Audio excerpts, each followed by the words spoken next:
Hello, and welcome back to Diddy on Trial from the BBC World Service YouTube channel with me, Anoushka Mutanda-Dougherty.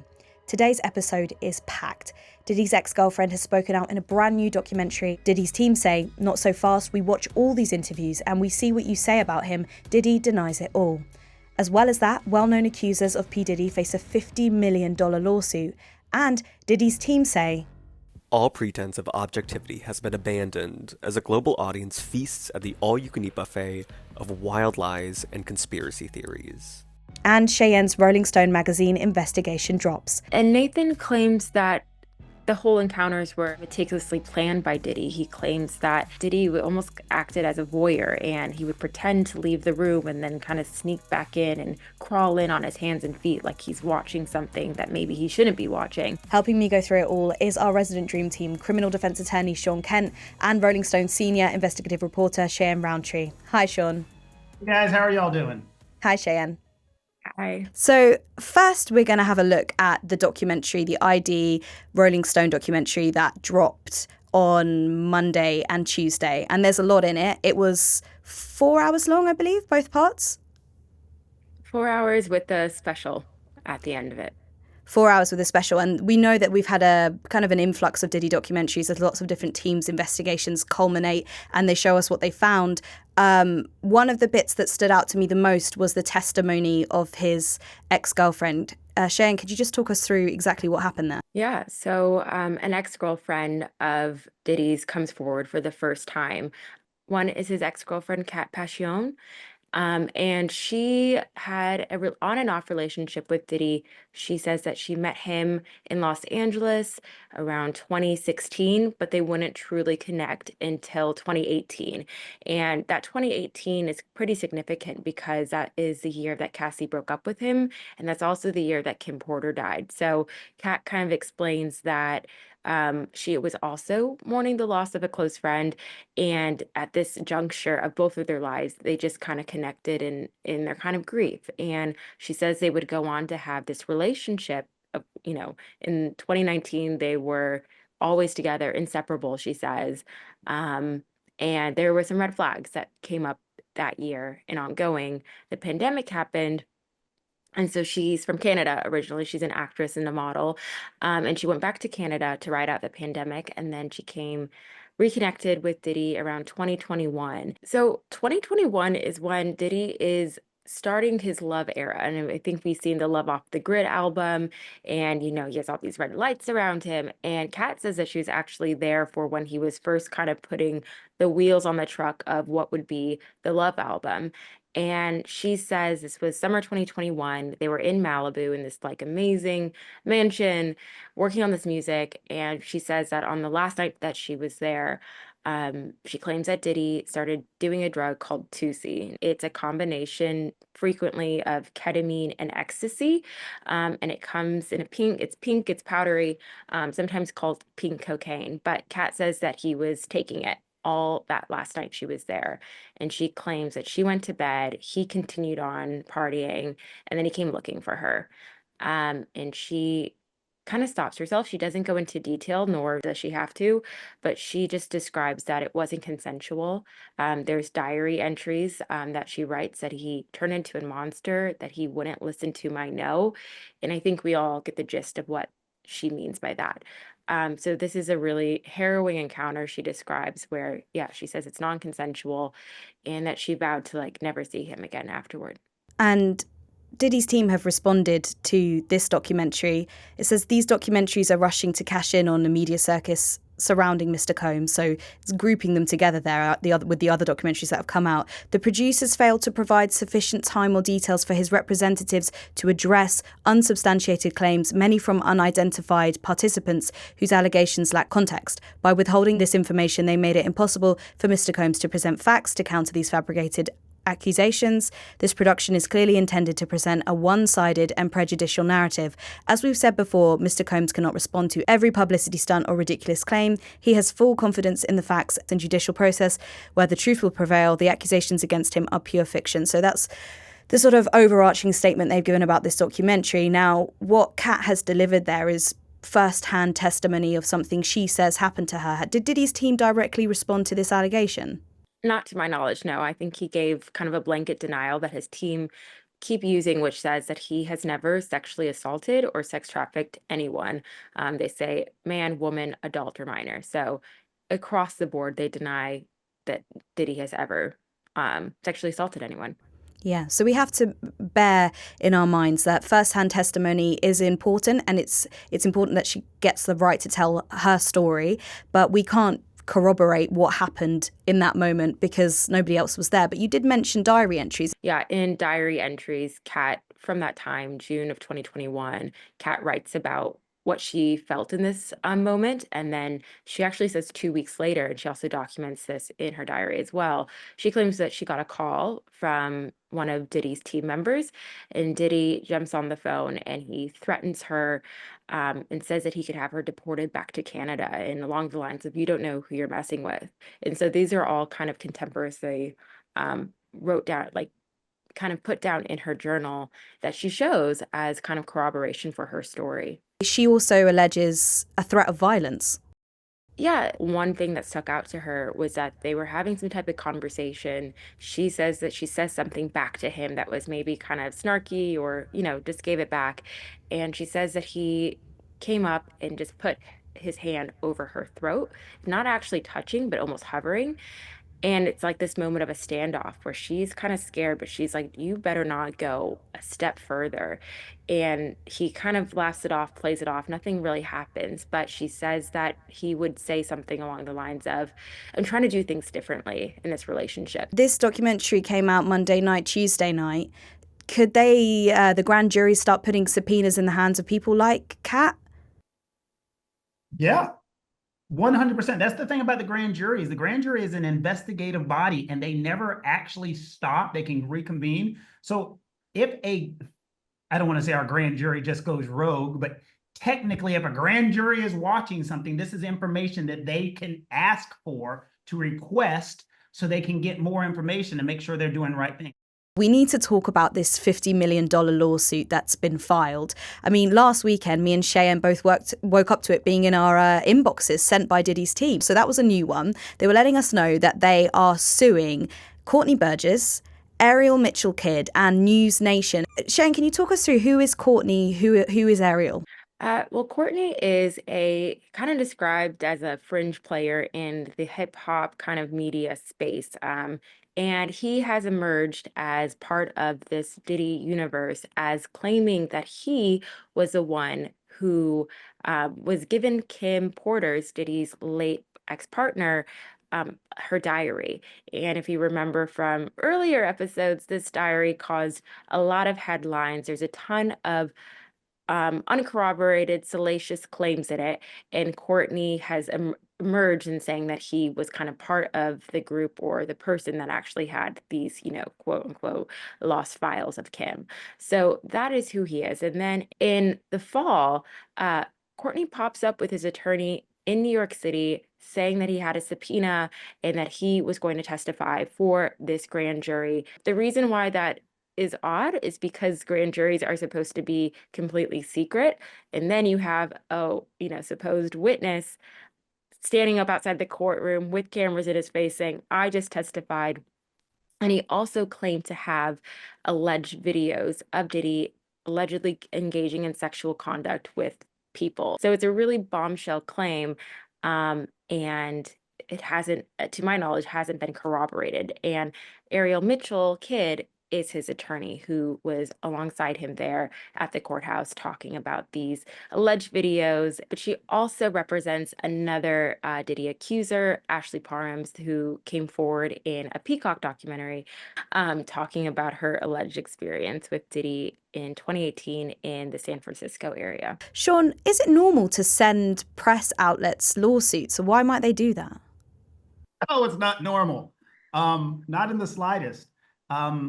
It is beyond peculiar, but I think, this is my assumption, reading in between the lines, sometimes as defense attorneys, we create our own cross-examination So this is when Courtney Burgess takes the stand at a very easy cross-examination that, aren't you currently being sued for defamation? Didn't you meet with the grand jury? Wasn't this information supposed to be private? Weren't you and your attorney out there leaking information? Where is your credibility? That is kind of what I think, because it's kind of not creative. It's just like, here's copies of our lawsuit. Take a peek at that. Defamation is what the lawsuit is speaking of. Defamation, of course, is basically going after somebody's character. That's what it is. There is something under the law called defamation per se, which means just by saying it, you have defamed somebody. If you say somebody got some nasty behind disease, that is defamation per se. If you accuse somebody of a crime, such as being a pedophile, that is defamation per se. So if you just say those things about somebody, it's defamation under the law. As mentioned, truth is an absolute defense to these types of lawsuits. They just are. When we're making these lawsuits, I have sued for defamation. I've sued major corporations for defamation. The reason this one is strange is you generally don't put the number that you're asking for. You put the number for one very specific reason. It raises attention. He's suing for $50 million. It raises people's attention. Because the other thing is, when you're trying to sue somebody, you have to prove damages. Diddy's reputation is kind of damaged already, and I don't think the statements that Courtney, the lawyer, all these things have said have cost him $50 million in reputational damages. Like you were saying about putting the number, and we've spoken about this before, the number being used to sort of garner attention for the specific lawsuit. The lawsuit in and of itself, it is...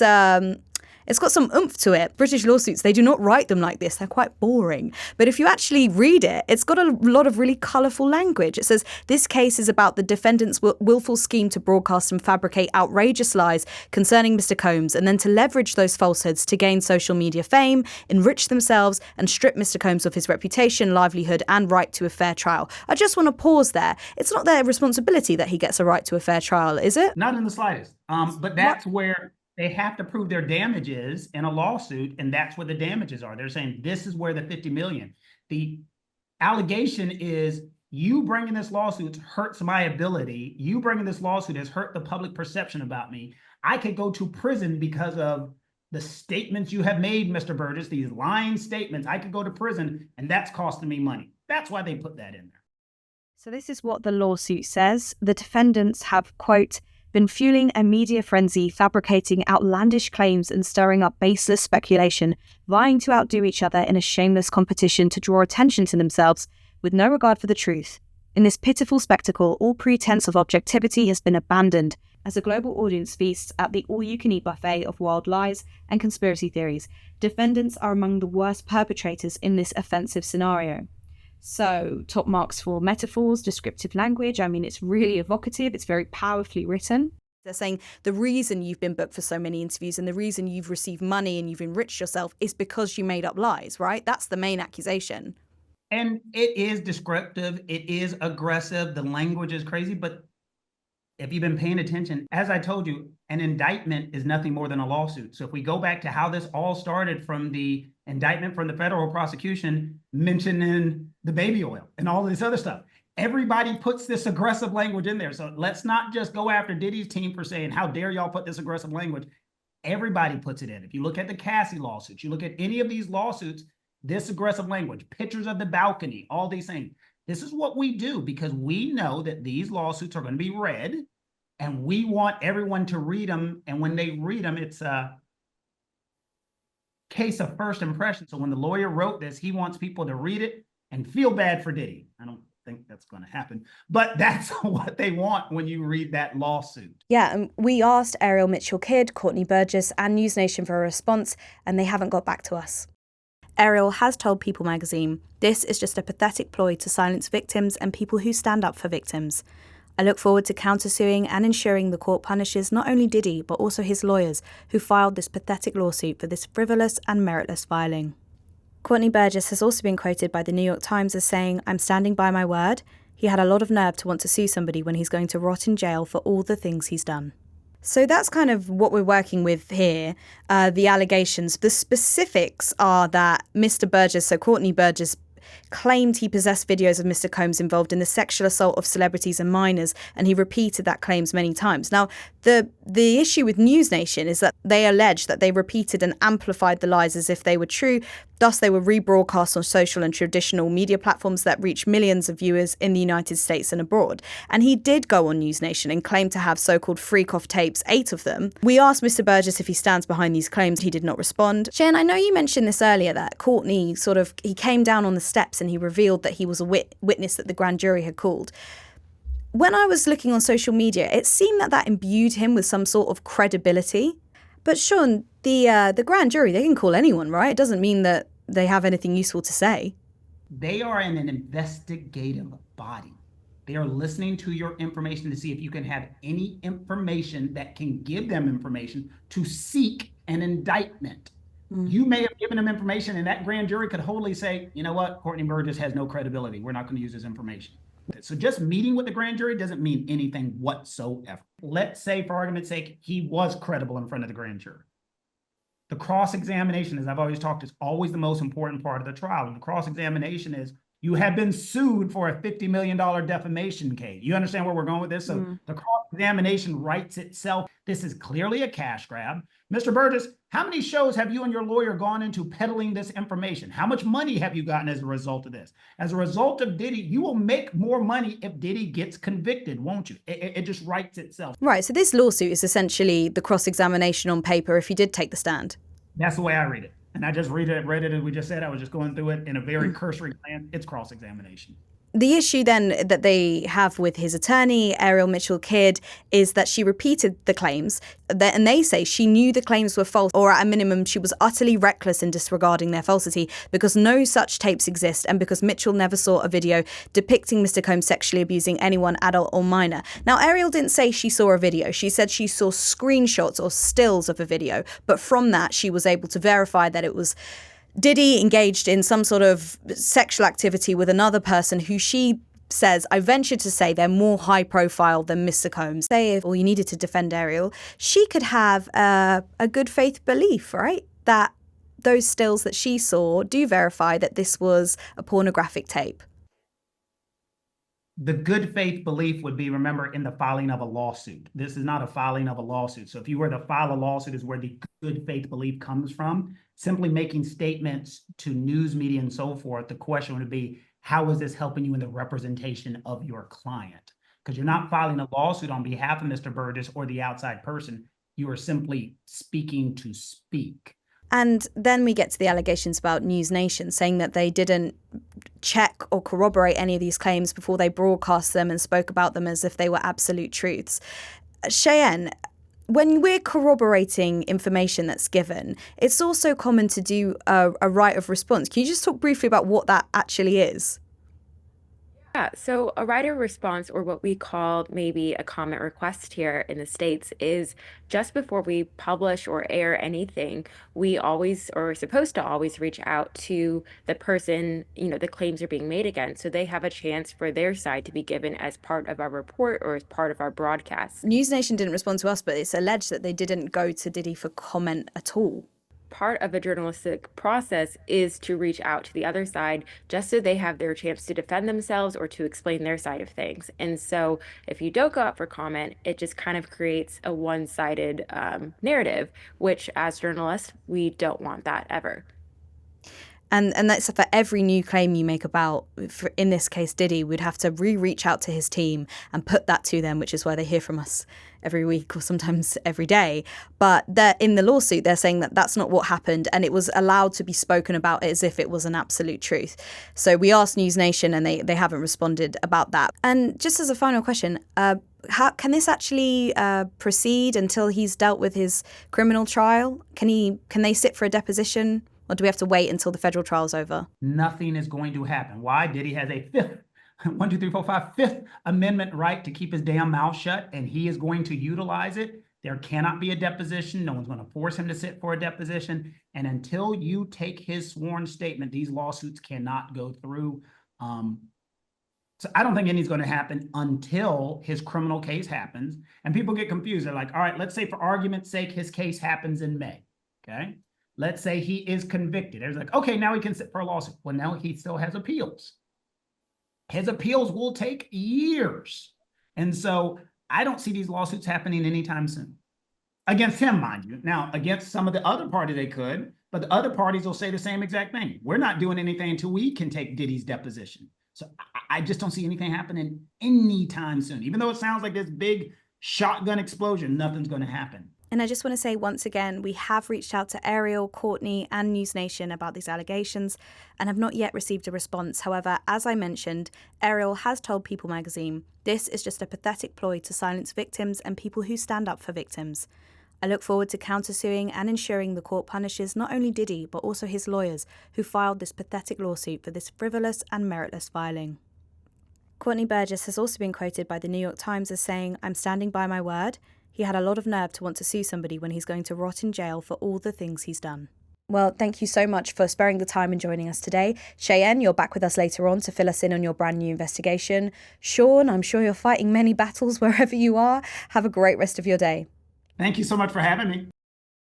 So Cheyenne, you're back with us because your investigation's just broken. And it's a long piece because it sort of tells a story about who Diddy was post-2016. Now, 2016, if we remember, is when we've seen the footage of him assaulting Cassie in the hotel hallway that was leaked. He released an Instagram apology video about that, and his defense team have released statements about that, and they both reflect that he takes full accountability for his actions in the video, he deeply regrets them, and he's worked to better himself. That is not what is reflected in your investigation. Now, it's all still allegations, but you tell a different story. And yeah, and Diddy's team has sent the BBC a statement about the investigation. It says, "As we have repeatedly said, it is unfortunate that anyone can file a complaint, even without any proof. No matter how many lawsuits are filed, it won't change the fact that Mr. Combs has never sexually assaulted or sex trafficked anyone, man or woman, adult or minor. Fortunately, a fair and impartial judicial process exists to separate fact from fiction, and Mr. Combs is confident that he will prevail in court." His team also told us, Rolling Stone and the docuseries appear to focus on creating a media frenzy rather than providing a balanced, factual portrayal of Mr. Combs. Many of the allegations seem selectively drawn from unsupported claims to construct a misleading narrative. And there are a few different people named and mentioned in the investigation that I want to pick up on. I want to start with Phil Pines, who was the executive assistant for Diddy for a number of years, and this is after 2016. Cheyenne, what does he allege that he went through? Yeah, so Phil Pines was an executive assistant for Diddy from 2019 to December 2021. So it's well after, the video of Diddy attacking Cassie, which he called his low point.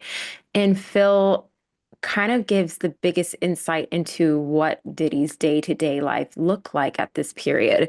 And Phil alleges that it was drug-fueled, it was massive partying all the time, women and coming and going constantly. I think Phil says that in his 2 years of intimately working around the clock with Diddy, he maybe saw him sleep alone 7 or 8 times. And he says that to kind of give us a window into maybe Diddy's mind frame or just what it was like to be around this person. He provided a lot of video or audio notes, and it's just Diddy constantly requesting Xanax or Adderall or mushroom capsules. Phil says that he was asked to procure drugs and to kind of deliver them to him, to take them internationally. A big part of Phil's story were these nights that were called Wild King nights. And if it sounds similar to freak-offs, it is similar, but it's a little bit different. And so Phil kind of explains what he understood was it was about a month or so in for working for Diddy, and he claims that he got an instruction that he needs baby oil, he needs Astroglide, he needs red lights, he needs all these kinds of, I guess, things to set this mood for what would be called Wild King nights. And then afterwards, Phil says he was charged with cleaning up the rooms, and he describes them as complete messes. I think he says, it was like no one had any sense of what was going on. Food, dirty towels with urine and bodily fluids on it, and sometimes even blood. And he just said it was very demoralizing and to have to kind of go in there for hours and clean up this wreckage. And he said this whole point of this was to cover up what was happening in that room. And now he's not alleging that he understood anything unconsensual was happening, but he speaks to the fact that these rooms were so in disrepair that it was upon him and Diddy's team to clean up or cover up the amount of destruction of what was happening in there. And he also makes a really disturbing allegation of, as he's seeing these parties escalate and go on for days and hours. Phil recounts an incident with Diddy right before his 51st birthday in Turks and Caicos in November of 2020. And Phil says that Diddy asked him to set up the red lights, which he knew to be, code for Wild King nights. And so he sets up the room. He says Diddy is partying all day. He says that he's pretty drunk or pretty intoxicated on whatever he's drinking or taking. And he kind of encourages Phil to take a shot with him, he says. And then Phil's kind of like, it's not that unusual, but it's a little bit unusual. I took the shot. I went downstairs. I sat in the office. I'm summoned up again to the room. And Phil says he goes up to the room. He's encouraged to take another shot. And then Phil alleges that Diddy says, prove your loyalty to me, King. And Phil says that Diddy kind of massages his shoulders as a coach would give a pat on the back to like a player, and pushes him towards a woman that was there, a guest. Phil alleges that Diddy had handed him a condom and basically coerced him into sex, is what Phil says. And Phil says that he was frozen in fear. This was his boss. He claims that he had heard of past incidents where Diddy allegedly had attacked other employees. He knew about Diddy's anger. And so Phil says that he complied out of fear.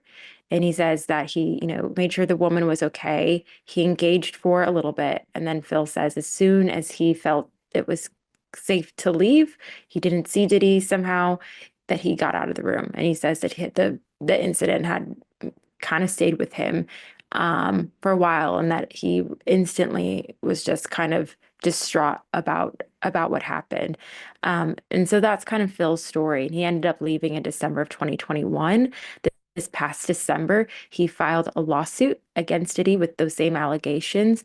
And so we'll see his case play out. And it's also important to say that Phil has testified for the grand jury. He has said that in October, he was part of this second secret grand jury proceedings that have been going on. You put these to Diddy's team. What did they specifically say about what Phil's alleged? Diddy's team said in response to Phil's lawsuit that, he denies any accusations of sexual assault, that he's never assaulted anyone.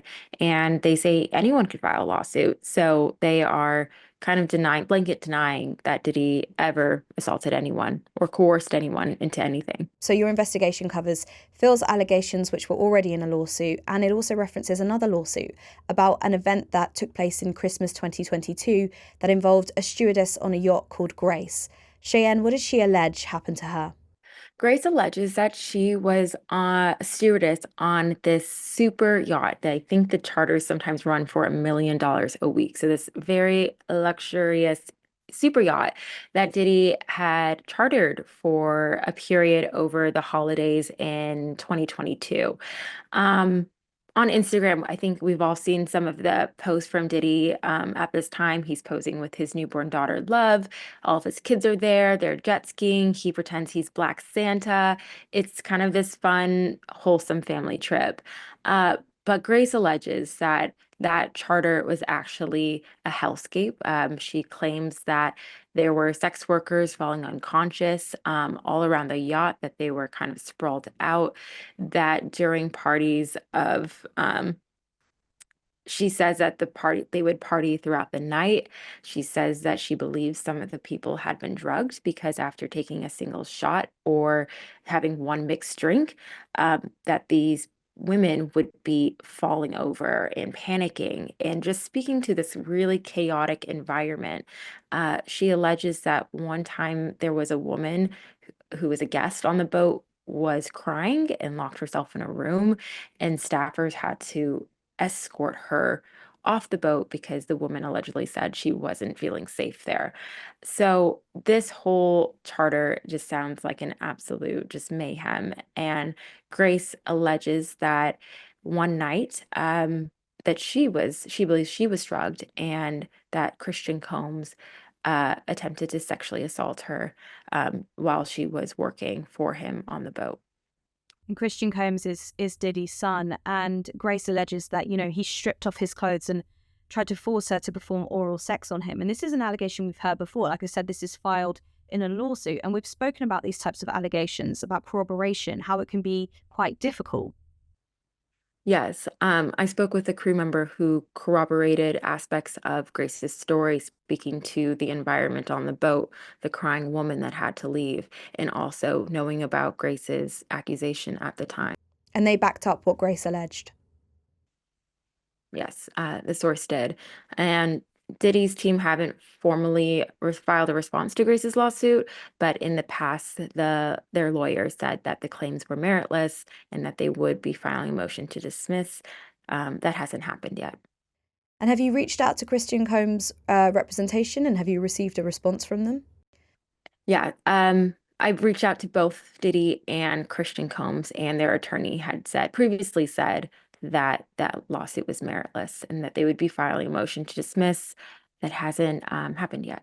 You also talk about a male sex worker who you spoke to who uses the pseudonym Nathan, and he was employed by Diddy for a number of years. Cheyenne, what does he allege that Diddy asked him to do? Nathan is a sex worker who claims that he was hired for multiple freak offs with Diddy and Diddy's female guest. And Nathan kind of gives us a window into what maybe those rooms looked like. Nathan said, really spoke to Diddy's behavior in those rooms. He claimed that Diddy would be taking a lot of drugs during these encounters. And I think that's similar to what Phil Pine says of when he was being asked to procure these substances for Diddy and then having to clean them up. Nathan provides a window of what was actually happening in that room. And he says that Diddy would like to take ecstasy, ketamine, and he claims that Diddy would even black out sometimes during these encounters that he was paid, between $2,000 and $5,000 for. And Nathan claims that the whole encounters were a little bit, staged or very kind of meticulously planned by Diddy. He claims that Diddy would be positioning them or having instructions of how he should be with the woman. And he claims that Diddy almost acted as a voyeur and he would pretend to leave the room and then kind of sneak back in and crawl in on his hands and feet like he's watching something that maybe he shouldn't be watching. And so it's just kind of a little bit bizarre window into maybe what was happening inside these Wild King nights or these freak offs, according to Nathan. And we have a picture there painted of drug use. Nathan goes on to talk about drug use. He calls Diddy a sex addict and an obsessive drug taker. Now, that's a very powerful statement to make, but it is something that we're seeing, which is consistent throughout these allegations. Yeah, there's been multiple people now talking about Diddy's drug use, and Diddy and his own team have confirmed that Diddy, especially around 2016, he claims that there was a drug problem and he went to rehab and he sought therapy to address those issues, which is commendable. However, now we have sources saying that, yes, maybe he did go to rehab and he did seek treatment. However, years gone past 2016, they claim he was still using powerful drugs that were impacting his behavior. And of course, you've put what Nathan alleged to Diddy's team. What did they respond to that? They did not respond on the record to Nathan's allegations, but they have previously denied that Shaun Combs has sexually assaulted anyone. And I should add that Diddy's attorney has said that, so what if his sex life is unusual? These are all consenting adults in these rooms, and the government shouldn't be, peeking into people's bedrooms and kind of chastising them on what they want if everyone is legal and consenting. Yeah, and The picture that's painted is almost an insatiable appetite for sexual encounters and then heavy, heavy drug use. And that is completely contrary to the image we were seeing of P. Diddy in the media at the time. It was the love era. It's far more family friendly, but your investigation says that's not what people were experiencing behind the scenes at all. And that's a story that takes us from 2016 up until the arrest, because you spoke to Nicole. I mean, she's using a fake name, but Nicole is a former romantic partner of P. Diddy. Now, we heard from Kat at the beginning of the program, who's also an ex-girlfriend. What does Nicole allege she went through? Nicole claims that she was in a relationship with Diddy from 2020, kind of right up until his arrest. And in fact, she says, the weekend he was arrested, hours before he was arrested, he had been contacting her, she says, and trying to convince her to come to New York City so that they could talk. And she believes that it was kind of all this ruse to get her to come to New York to keep her kind of silent about what happened during their 4-year relationship. And she claims that the last time she saw Diddy was in July of 2024 at his house in Miami. And this is after the raids on his house. This is months before he's arrested and charged. And she claims that she came to his house. He forced 2 unknown pills down her throat, or just made her take these pills. And she claims she blacked out. She has little to no memory of this night, apart from some spots of memory where she claims that Diddy had been allegedly asking her to bring another man into the relationship, or another person into the relationship. And she claims that's really kind of all she remembers about that night. She woke up in the morning. The room was, what she says, was in a complete mess, with towels, food, wine, baby oil, of course, just all around the room. And I think we've heard from Phil, who kind of describes what those rooms look like. She says that's the last time she saw him, until, right before he's arrested. She claims that he was checking up on her and trying to get her to come to New York. Now, she says Diddy was contacting her and she felt it was to try and keep her silent. Nothing in the messages he sent directly suggests that, but he was trying to get her to go out to New York. I believe these two were together for about 4 years. Yeah, they were together on and off kind of for 4 years. And I should add that a week after Diddy was arrested, Nicole filed her own lawsuit, alleging sexual battery, sexual assault, among other accusations. And she filed as a Jane Doe. Yes, she filed as a Jane Doe. Yeah, and she makes other allegations about things that happened to her. She talks about time in 2022 when she woke up and she had a bite mark on her ankle and she couldn't remember how it got there. Now, of course, you've put these allegations to Diddy's team, the allegations Nicole's made. Did you get a response? We did not receive an on-the-record response from Diddy's team regarding Nicole's accusation. However, he has adamantly denied in the past that he's ever sexually assaulted or abused anyone.